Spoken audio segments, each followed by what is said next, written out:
Hi, my name is Tarek Assi. I am oral implantologist in South Florida, and I'm very grateful for this opportunity to do this webinar for the ICOI. My topic today is not all arches are created equal.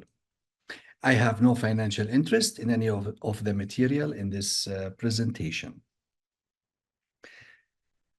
Me and my wife both graduated from Nova Southeastern University. And I'm very passionate about implant dentistry. So for the past 15 years, I focused my practice, my studies, my education, and publication on implant dentistry. I owe the core foundation of my knowledge to Carl Misch, and I'm very proud graduate of the Misch Institute, and I feel very fortunate that I learned firsthand from him.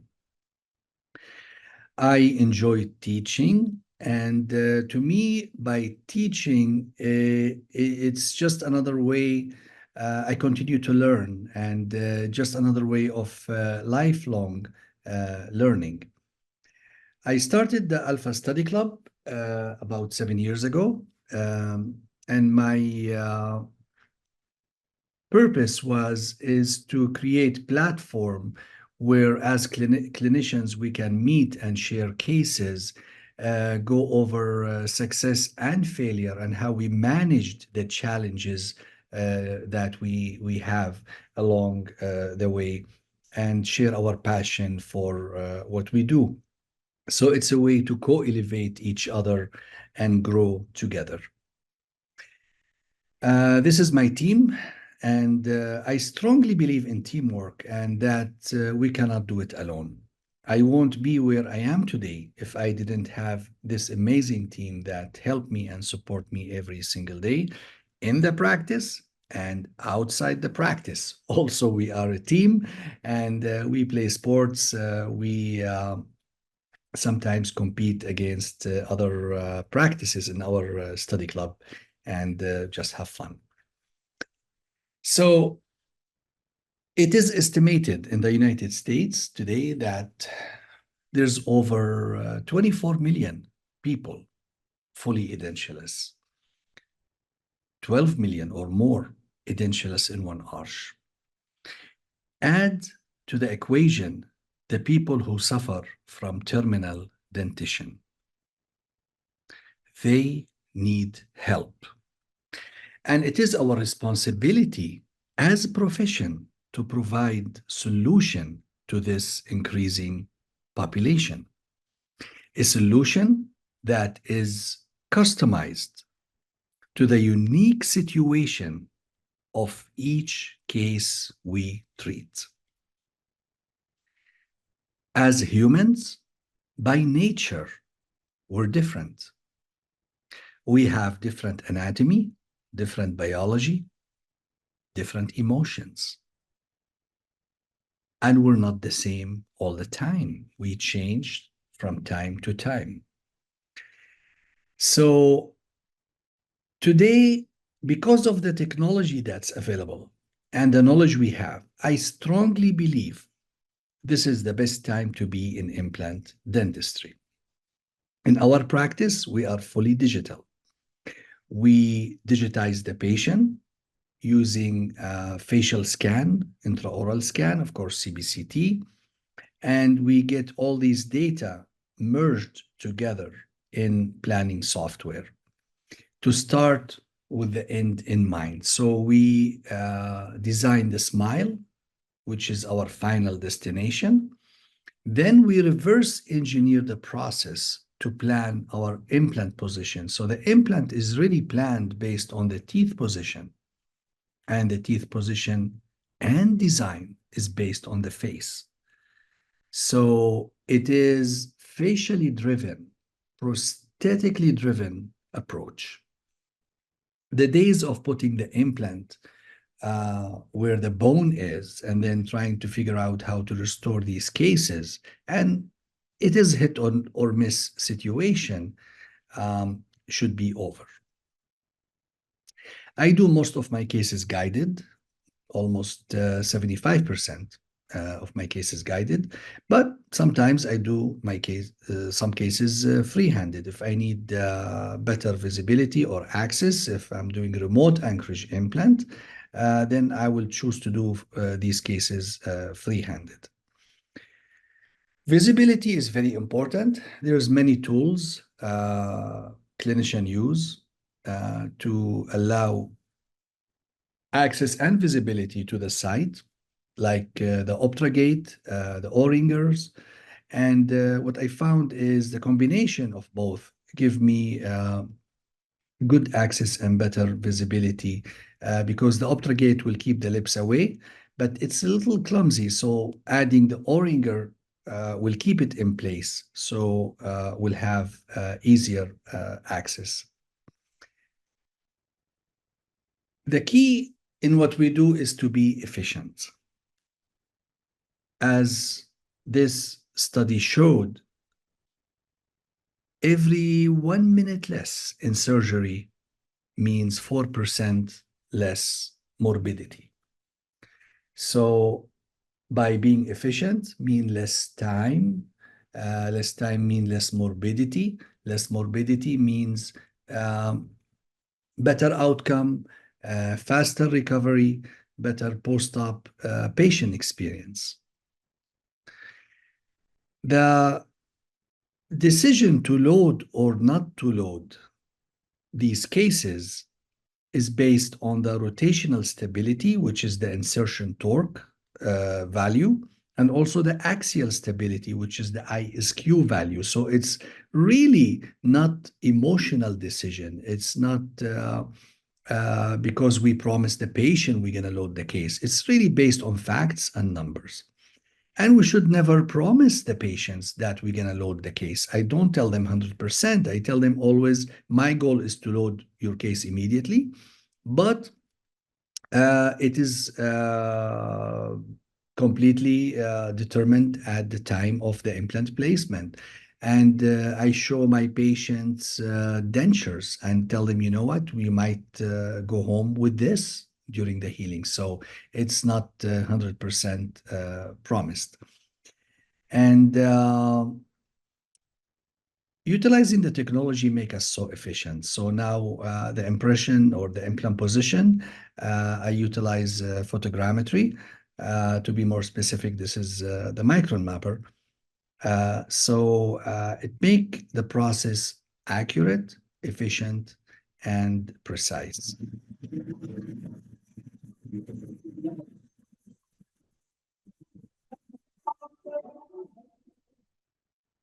That's it. So then we take this implant position and we connect the dots. So the smile that we had from before, the design, we now have the implant position. So we design the prosthesis, the provisional prosthesis based on all this information that now we have in hand utilizing the technology. And then we get the STL file for the provisional. We print in office, finish, polish, and stain, and make it look nice and ready to be delivered same day or next day. So when patients come to our practice, like this patient, this is Nelson, his concern was the upper arch. And as we did the exam, the conclusion was he had some implants. They're in very poor situation. They need to be removed. And the remaining teeth also almost hopeless because of the perio condition that's he has. So the decision was to do all on X for his upper arch. And that's what we did. Removed all the implants, removed the remaining teeth. And me and my team were able to transform his upper arch from this situation to this in a few hours. To be exact, 2 hours and a half. This is how he walked in, and this is how he walked out. And when we look at the before and after, we realize that the impact we have is not just the teeth. Of course, beautiful teeth, beautiful smile, but look at the facial expressions, the eyes, the confidence, the self-esteem. That's the power that we have in what we do. And Nelson, when we finished his case, he told me, I can't wait to go show my son my new smile. And the reason I came in to do this is because my son told me once, Dad, why your teeth look like that? And that's when it hit him. So he couldn't wait. And a few days after I received this picture, him and his son enjoying his new smile. And also, I received this voice message. Thank you for returning my dad's smile. Thank you so much, guys. I love you. And that's the power we have in implant dentistry. We're not only changing our patient's life, but also the life of their family and people around. But the story of all arch cases and Olonex goes back to 1965, where the first Olonex case was done by Brannemark. And at that time, of course, it was a staged approach and delayed loading. Then fast forward to Pablo Malo, who came up with the concept of all on four. And that's when the all on X start to go in the direction that we know it today. So today, to be have predictable outcome in these cases, it's like everything else we do in dentistry. Really, it comes down to diagnosis, treatment plan, execution. Proper diagnosis, customized treatment plan, and proficient execution. So when patients come to our practice like this, the first question I ask myself is why? Is it poor oral hygiene? Is it perio condition? Is it systemic disease? Medication they're on? Is it the finances? Or maybe combination of these factors? But knowing how the patient end up like that, knowing the past will help us plan for predictable future. Then we have decisions to make. How do we treat these cases? Do we do selective extractions, taking the bad, keeping the good, reconstruct? In some cases, we can. Like this patient here came to our practice for implant consultation. And we were not the second opinion, the third opinion, because the first one was all on four. The second one, she went to another consultation. They told her also all on four, and she walked away. And when she came to me, she's like, is all you do is all on four? I told her why. She's like, because she said, I don't want to take all my teeth out. Can you do that? I told her, let's find out if it is possible. And actually, that's what we did. So I removed the teeth that are completely hopeless, put her in provisional prosthesis, side development, did the sinus graft, which is still a valid option that we should exercise when required. Then the implant placement was done, guided in this case. Of course, provisional phase to enhance the soft tissue and establish the emergence profile. And that's how we finished this case. So she didn't have all on four. She didn't have to lose all her teeth because it was possible. Yes, it took many visits, many steps. It took time. This was not teeth in a day, but that's what the patient requested and required and asked for. And we should always see if, it is possible to give at least the patient that option. It took almost a year to take the patient from where we started to the final prosthesis. But for some patients, it is not an option. All the teeth are hopeless and has to come out. Or some other patients, they don't wish to wait this long, or they don't want to invest time and money waiting for that approach. So in those cases, we remove all the teeth. Now, when we remove all the teeth, of course, options to replace the missing teeth, either, do nothing or full denture or implants, implant supported removable prosthesis or implant supported fixed prosthesis. And most patients, they wish to have fixed prosthesis. And the question is, which one? Do we do FP1, FP2, FP3? And there's a huge debate now in the implant community, especially in the full arch community, FP1 versus FP3. And I see clinicians, they say, some of them, they say, I only do FP1. Or others, they say, you know what, I only do FP3. I believe it should be the other way around. It should be based on the patient. FP1 patient and FP3 patients. And as clinicians, we should be able to do both based on that specific case, on that specific arch that we are treating. Most of the cases I treat in my practice, FP3 patients.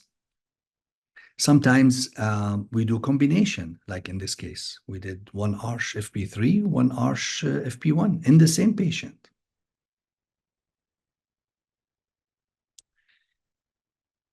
Now, before we start, we should always determine what type of final prosthesis we have, what material we are using, because that will determine how much interocclusal space we need, which will determine how much bone reduction we need to do. So knowing that ahead of time will help us plan our surgery more predictably accordingly. Another reason to determine the bone reduction is the smile line, the upper lip smile line design, smile line. So we need to know the upper lip position at exaggerated smile. That's what I was trying to say. So by knowing this smile line, we can determine the transition line, which is usually 3 millimeters above. And that's very important. So the bone reduction is determined by the smile line and to hide the transition line, and also by the space we need for the final prosthesis. If we look at this case, this patient, we were trying to take pictures to determine the smile upper lip position, and that's what she was doing the whole time. So then suddenly she made that move. And I was like, you know what? Get me the camera again. I want to take this picture. It's very important as we plan these cases to take our time. Imagine I planned my case based on the first picture. This will be my transition line. Transition line is the transition line, just to make this clear, between the prosthesis and the gingiva and the ridge. And that transition line, aesthetically, is not nice to show, so we need to make sure always it's higher than the lip. So imagine I planned my transition line like this. Then when she smiled like that, it will be in the aesthetic zone, and that's not very pleasant. But because I planned my case based on that picture, that is my transition line, the line in green. So when we finish the case, no matter how high the lip goes, always the transition line will be hidden, and the case is very aesthetically pleasant. Now, I want to share with you a funny story. The same patient actually came back to the follow-up after we delivered her teeth, and she told me, doctor, you see this crease line, I didn't have it before. And after you did my teeth, you did this. And to me, when patient comes with these comments, the first thing we should do, I believe, not to be reactive, not to be defensive. The first thing I do is I breathe. Breathe in and breathe out. Breathing is very powerful. Then acknowledge the patient concern. I told her, yes, I see the crease line, but let's look at the before picture and how it was before. And I just opened that photo. And I didn't say anything after that. The patient looked at the both pictures and she told me, oh, you're right. This line seems like it was from before. I never paid attention to it. Oh my God, my teeth are so beautiful. Thank you, doctor. Thank you so much for really transforming my smile. And that was the end of the conversation. But imagine I didn't have the post-op photo. This will be very long conversation and most likely unpleasant. And that's the power we have in the pre-op picture. It is probably the most important picture we take because it is the only picture we cannot reproduce. So take your time, take your pre-op photos, take your time taking them, and make sure you take good ones. Another way I utilize the technology is the simulation, smile simulation. So by doing so, we can show the patient at the planning phase the possibility of what we can do. We can show the patients a better version of themselves. So now, as we plan these cases, we look at the bone. And yes, as we all know, the bone sets the tone. So when we look at arch like this, we can see the amount of resorption. If we look here at the dental foramen, it's almost at the ridge. So in this case, my incision design is based on the bone. So this is bone-guided incision design, incision and flap design, because as you see, I started mid-cristal, but around the mental foramen, we go lingual to avoid any damage to the nerve. We evaluate the bone, we evaluate the CBCT. We must pay attention to all these anatomy that is around in case we're planning to put implant in that position, like here, the median lingual vascular canal. This is full of blood vessels, and violating that structure might cause serious bleeding. Here we have the sublingual artery, branches of the submental artery. And if we're planning implant in that position, we need to know exactly where it is. And if we're doing the case guided and we have pins are placed in that position, also we must know where it is to stay away. Knowing the anatomy is very important. The mental foramen, we must know where it is, visualize it, and of course, work safely around it. Now, I wish all my patients, they have good bone like this, so we can easily place the implant and or like this, but that's not always the case. Let's look at this arch. So here, this patient came in, of course, for all on X, and in the premaxilla in the anterior, there was no bone. He lost these teeth long time ago, not even enough bone to graft this site predictably. And posteriorly, we see the sinus pneumatization. So in this case, what I decided to do is bilateral sinus graft, and before the extraction, then after proper healing, I planned the case as all on X, and we finished it like the way we do it routinely. In some cases, even sinus graft is not as predictable. And here, as we see in this arch, there's not ridge. There's not enough ridge even to place the implant.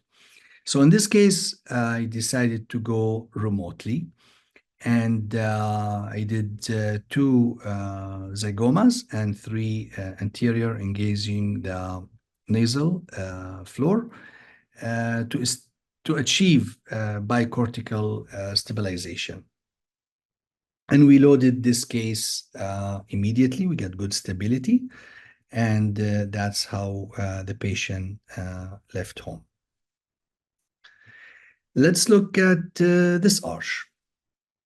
In this arch here, patient is edentulous for many, many, many years. And of course, we expect atrophic maxilla. So as I'm planning the case and evaluating the bone to determine the implant position and what type of implant to place, the decision was to do zygoma. So I'm looking at the right side zygoma, and we had sufficient room for our zygoma implant, and that's what we did. But then as I'm evaluating the left side, it's very narrow. So it's not even room to place one zygoma. And the smallest diameter for zygomatic implant today in the market today is 3.5 millimeter. So here that was not an option because the bone is more narrow than that, and I had to think about alternative options. So what I did in this case, sinus graft, and then immediately, of course, placing the implant through the sinus and getting bicortical stabilization. And that's how we finished the case. And I was able to load that case also right away. Now, part of our evaluation is the bone. And once we evaluate the bone, we need to look at the tissue as well. Because as also we know, the tissue is the issue. So all the concepts and principles that we value and follow for single implant regarding, of course, the soft tissue, we must keep and apply to the full arch cases. So just because we're doing full arch case, it doesn't mean we ignore all these principles. So we need to have good vestibule. We need to have good quality of tissue. So at least the minimum is 2 millimeter keratinized tissue and 1 millimeter attached to have better long-term outcome. Sometimes it is limited, the amount and the quality of tissue that's available. So we need to design our incision accordingly. So this is soft tissue incision design guided. Now, one thing I like to share here is when we do these cases is, especially on the lower arch, I start full thickness to expose the bone, of course, to place the implant. But as I go to the base, I go short dissection, split thickness, leaving the periosteum behind. And the reason is because after I place my implant and, of course, place my MUA, and I use the LPRF, of course, in all my cases. When I'm suturing, I suture the flap to the periosteum, as you see right here. This is horizontal mattress. So that will stabilize my flap and preserve the vestibule. Because if I didn't do that and I just suture the facial flap, the buccal flap to the lingual, it's gonna go over the ridge and I'm gonna lose the vestibule and lose all these good keratinized tissue because it's gonna be on top of the ridge instead of being on the facial aspect of the ridge. So as you see here, we have, I did 3. Usually I do 3 or 2, sometimes 1. It depends on each case and what I can do for that specific arch. But sometimes, really, there is no keratinized tissue, and we had to do enhancement. And the question is, do we do this enhancement before we place the implant? Do we do it at the time of implant placement or after? Of course, each case is different. So let's look at this arch. This patient came in edentulous in the upper arch, and she wished to have fixed prosthesis.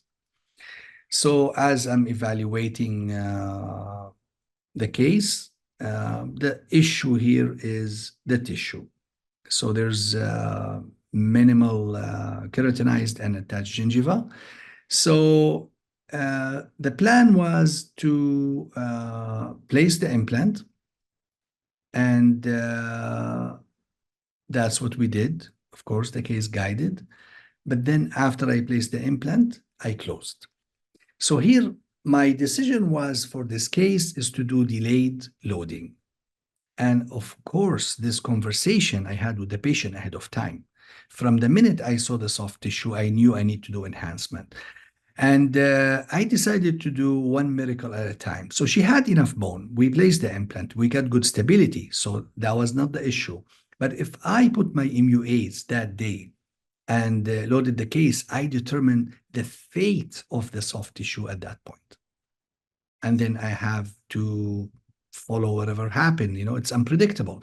Yes, I can fix it later, but it's harder and really unpredictable. So what I decided to do is to place the implant, close the case, and then at the second stage, I will enhance and manipulate and improve the soft tissue as I want.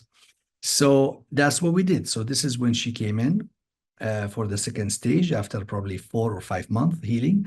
And you can see here, I circled the circle in red, that's the implant position. So it's completely in mobile tissue and it's not keratinized. So how do we do the second stage here? Do we use tissue punch? Of course not. And I mean, I have tissue punch in my practice, but I can't even recall last time I used tissue punch for second stage, not even for full arch cases, of course, for single implants as well. I always feel the second stage is second chance. I always use that to enhance and improve the soft tissue.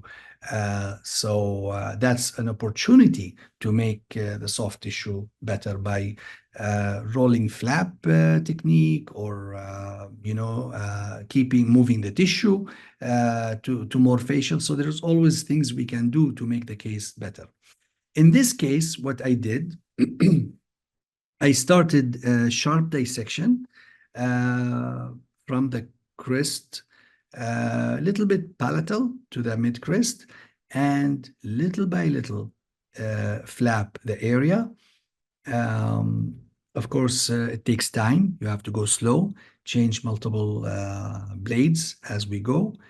And I exposed the implant, checked the stability, did some bone profiling, and seated my MUAs based on the guide that I had from the beginning. So from the beginning, I planned the case completely as if I'm going to do immediate load. But I control the timing of that load. And in this case, I chose not to load it until after healing to be able to improve the soft tissue. So that's the MUAs in place. And we did after that free gingival graft. I took from the palate, from the right and the left. When I ran out, I went to the tuberosity and I grafted the entire arch completely with autologous soft tissue. This is 2 weeks follow-up. This is 4 weeks and 8 weeks. And this is how we finished the case. That's the prosthesis, and this is the soft tissue. And when we compare where we started and where we are now, we appreciate the volume and the quality of the soft tissue around the MUAs and what we were able to achieve by planning the case this way. That's the before and after, and the patient's very happy, and in the end, she got her fixed prosthesis. Now, after the bone and the soft tissue, I want to shift gears here and talk about the screw. The clue is in the screw. And I don't mean this screw, the retentive screw. I'm going to actually talk about the actual screw that we put inside the bone, the implant. We're too much focused we too much focus on the engineering of our implants, the implant design, the connection design, the micro and macro texture of our implant, the surface treatment. But we kind of not pay attention too much to the material of these implants. So the question is, are we choosing the proper implant material for each patient based on that patient biology? If we look at the orthopedic literature, there's many studies, and all these studies came to conclusion that some patients, they have hypersensitivity to metal, and that's causing their implant to fail. The FDA also acknowledged that growing population and growing study that connecting that there's correlation between metal allergy and implant failure, titanium implant failure. So the question is, now we should all be asking ourselves, are we, as clinicians, somehow responsible for the inflammatory reaction around our implants because we're not selecting our implants based on the patient biology? Are we unintentionally causing periimplantitis in certain population? I believe so. So the question now is, do we test every patient? Do we check the biology for every patient? In my practice, I don't, but maybe I should. So the testing we use in our practice is ELISA testing, and that is a blood test, and will give us idea about the hypersensitivity to titanium. And this will test for all metal, including titanium. Another test we use in our practice is the biocomp test. And this will test all the material that we use in dentistry. So when the report comes, actually it's 300 pages. And the implant is in page 55. And what the result of this test will show is if certain materials, if the patient is highly reactive to it, or moderate, or least reactive. So, of course, we select the least reactive material so we can have better long-term predictability in what we do. So if we look at this case, in this case, of course, the mode of failure, multifactorial, but what I was concerned about is the rapid bone resorption around all the implants while she's still in the provisional phase. So before I do my revision surgery for this case, I decided to test the patient. And sure enough, she came highly reactive to grade 5 titanium alloy.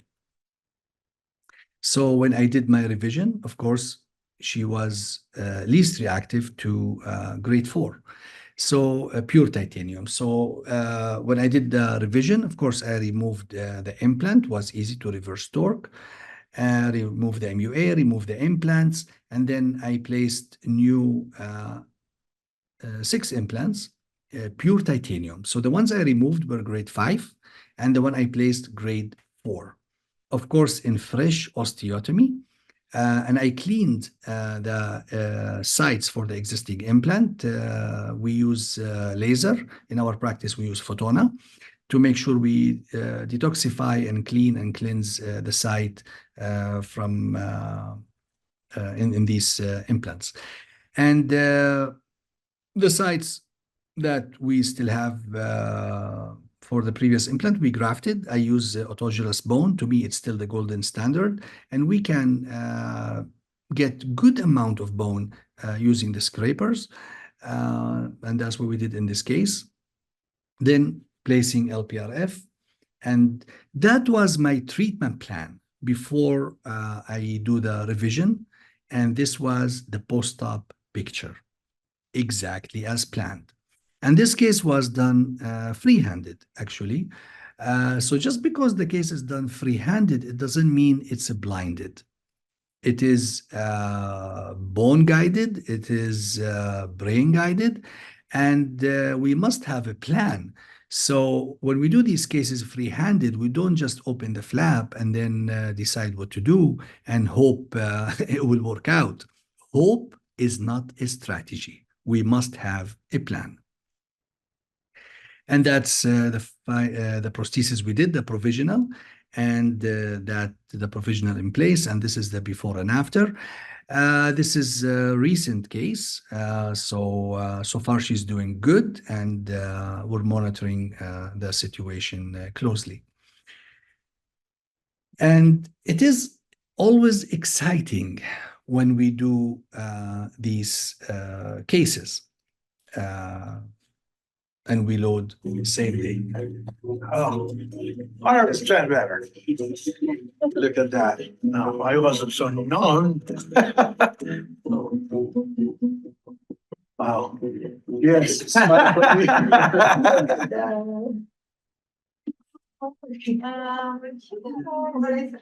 Oh. Patient get excited, it's emotional. We get emotional sometimes. Oh. Just want to say thank you for everything. This is amazing. Yeah, I can't even really put more words to it than that.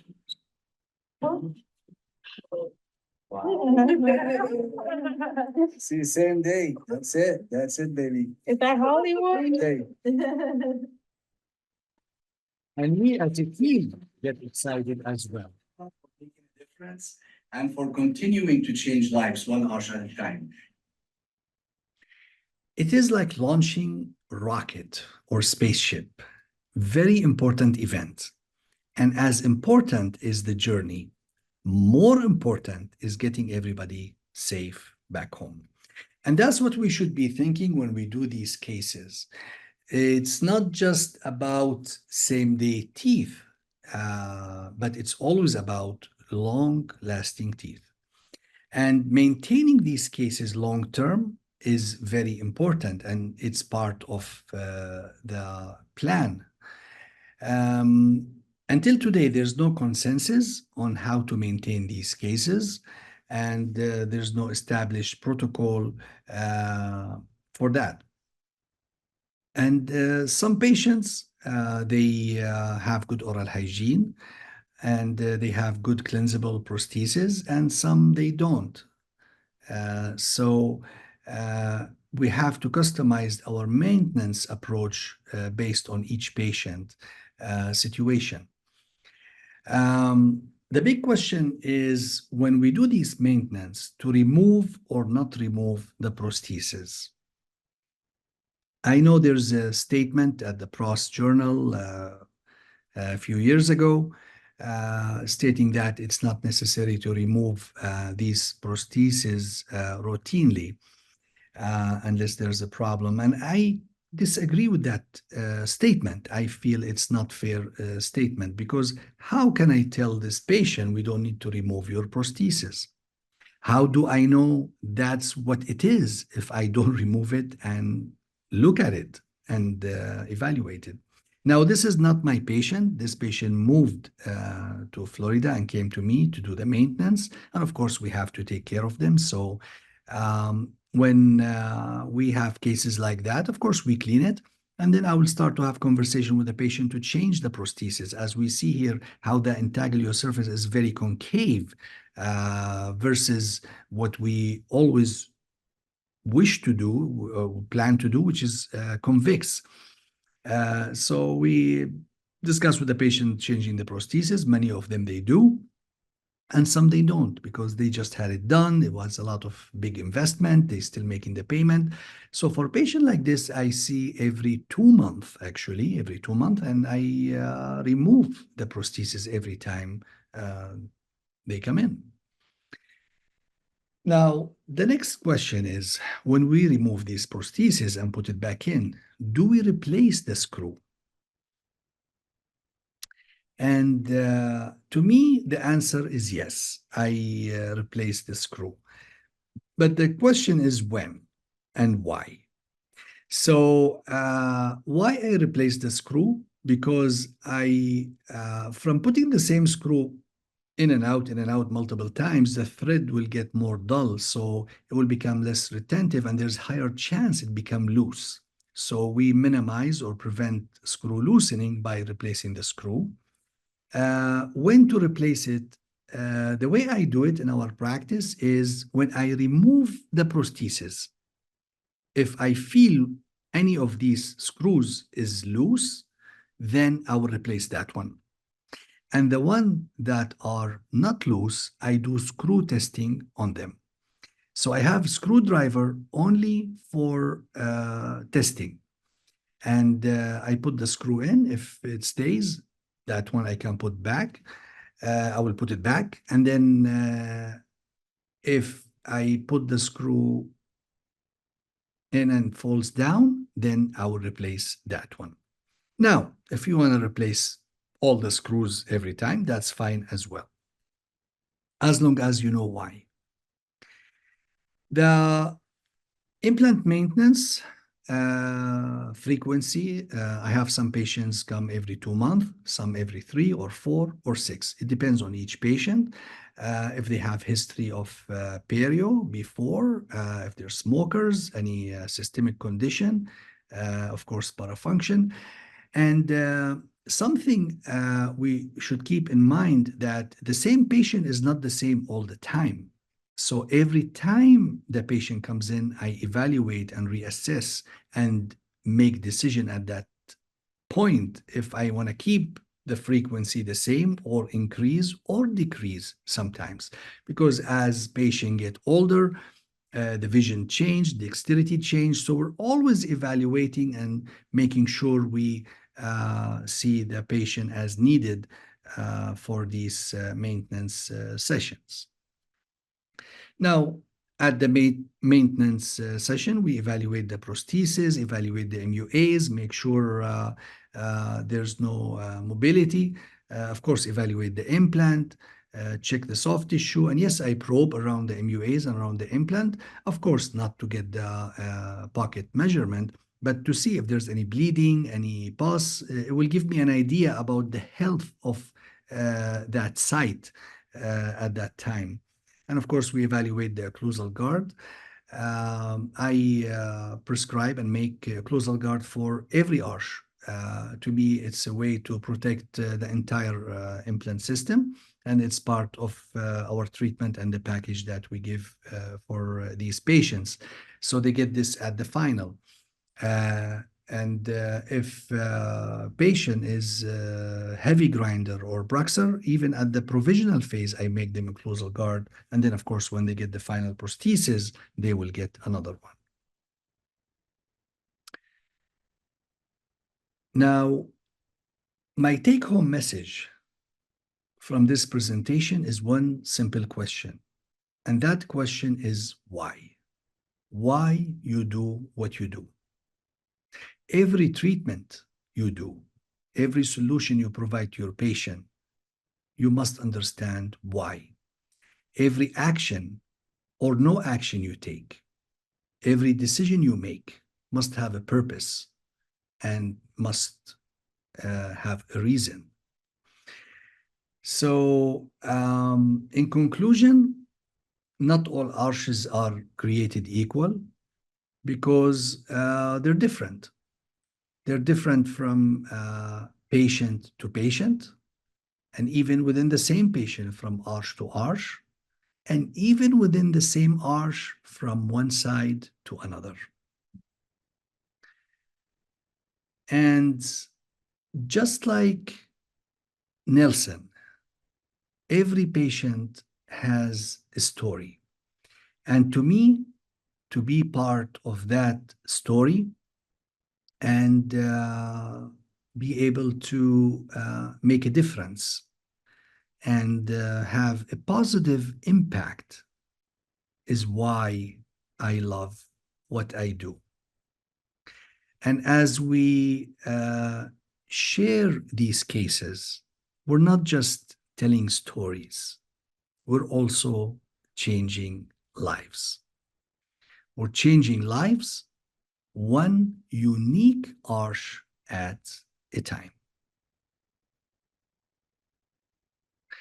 I want to thank you for your attention, and I want to thank the ICOI for inviting me to do this webinar, and I hope it was beneficial, and I hope you enjoyed the information we had to share in this short time. And I look forward to seeing you again in future events. Thank you very much.